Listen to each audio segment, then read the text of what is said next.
बर्तमान पीएम किसान योजना के लेकर आसला गोटे बहुत बड़ खुशी खबर। सबू चाषी मान को मिलबार के जाऊे सब मासे 3000 टंका लेखान काଣା रही अपडेट ये वीडियो पूरा इनफॉरमेशन जानमा। तार आगु आम चैनल जदि नुआ अच्छन वीडियो के गोटे लाइक करके चैनल के सब्सक्राइब कर दऊँ।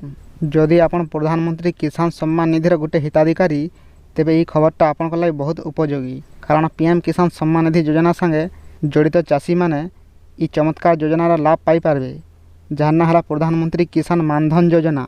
किंतु सूचना अभाव बहुत लोग इतार फायदा उठे नहीं पारबार। इताई आपन बहुत सहज अप्लाई करि पारबे। जेतेबेले भी आपन को बहुत टंका दरकार थीसी सेतेबेले आपनकर प्रति मासे 3000 टंका पेंशन आपनकर काम रे आसबा।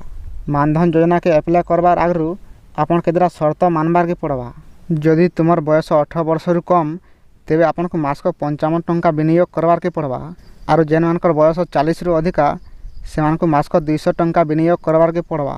तार पर आपन को जेतेबेले 60 वर्ष पूरी जिबा सेतेबेले आपण माने मासक 3000 टंका पेंशन पाई पारबे। ये योजना रे केवल छोट चाषी माने इतार फायदा उठे पारबे। अधिका जमी थिबा चाषी माने इतार फायदा केबे उठे नहीं पारन। आरो जेन चाषी माने पीएम किसान योजना रे रजिस्ट्रेशन करिनी से चाषी माने ई योजना रे फायदा केबे भी उठे नहीं पारन। आपण मने रखुन, जदि आपण पीएम किसान योजना रे हिताधिकारी तेबे आपनकर पाखे थिबा सीएससी सेंटर के जिकरी ई योजना रे अकाउंट खोली दऊँ। तुमर बयस जेतेबेले 60 पूरी जिबा तुम मासक 3000 टंका लेखान पेंशन पाइबा आरंभ करब। तेबे आपण माने डेरी नहीं करी जल्दी योजनार अकाउंट खोली दऊँ।